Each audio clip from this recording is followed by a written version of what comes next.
hentikan penindasan terhadap masyarakat Papua, masyarakat Aceh, Sumatera, Kalimantan, lindungin hutan mereka, lindungin alam mereka, berikan ruang hidup yang baik mereka, dan itu dijamin oleh konstitusi, maka kritik-kritik terhadap lingkungan hidup akan berhenti dengan sendirinya, dan kami pun akan terbungkam. Kalau perlu Greenpeace tutup di Indonesia, karena memang tidak diperlukan lagi kampanye untuk membela lingkungan hidup.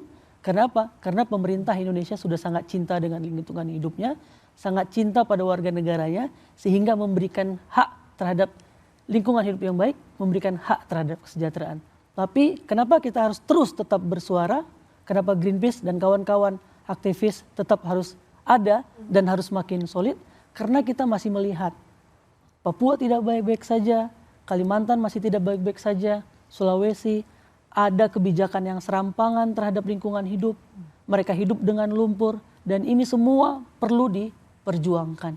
Kawan-kawan aktivis bahkan di Raja Ampat, Roni Mambrasar, itu bahkan rumahnya dibongkar dari kampungnya. Karena dia mengkritik pertambangan di wilayahnya. Harusnya negara menjamin orang yang mengkritik itu, dan negara menjamin rumahnya tidak akan dibongkar, dan menjamin kampungnya tidak akan ditambah. Mari bersolidaritas, menyusun kekuatan, menyusun strategi, sehingga kritik-kritik yang kita sampaikan juga tepat pada sasarannya. Saya rasa tetap berani untuk itu, dan kita bisa bersolidaritas. Gitu. Solidaritas anak muda, Gen Z ini jangan dianggap mereka malas-malasan, mereka sangat kritis sekali, dan mereka mampu untuk bersolidaritas.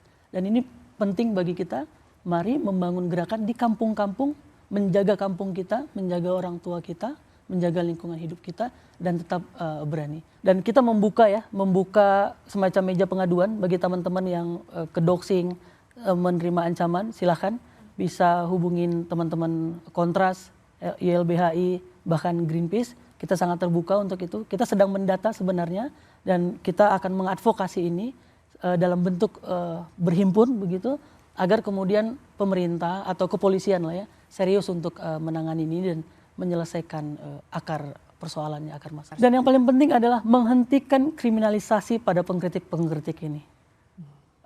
Laras sekarang seorang perempuan yang kemudian dikriminalisasi karena hanya memposting soal persoalan demo.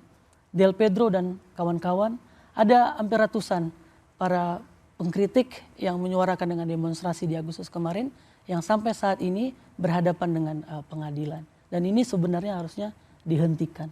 Karena tidak layak seorang pengkritik yang cinta terhadap bangsanya sendiri, cinta terhadap pemerintahnya sendiri, berhadapan dengan pengadilan dan kriminalisasi.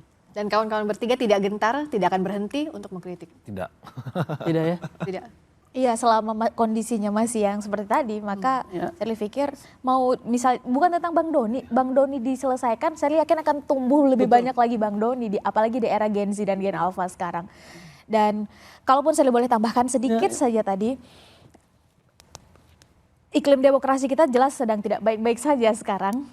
Justru dengan kondisi seperti ini, pemerintah merangkul mereka yang bersuara, Bang Damanik misalnya, Bang Doni, atau misalnya kawan-kawan di luar sana yang menyampaikan aspirasi, opini, harapan, jangan lihat itu sebagai orang yang harus diselesaikan misalnya. Dan akhirnya kita fokus pada 1-2 kasus teror misalnya, karena boleh jadi mungkin ketangkap misalnya ya. Tapi itu adalah kasus hilir yang tidak menyelesaikan hulu, saya pikir. Maka mari kita lihat bahwa mereka yang mengkritik, mereka yang memberikan masukan dan saran, rangkul mereka Pak. Karena justru mereka ini yang menerima konsekuensi lebih. Mereka yang menerima konsekuensi boleh jadi diteror, mereka yang menerima konsekuensi disalahpahami oleh lingkungan sekitarnya. Rangkul mereka dan jadikan mereka justru sebagai orang-orang devil advocate. Agar kondisi, situasi, iklim demokrasi kita harapannya semakin membaik ke depan. Rawat demokrasi.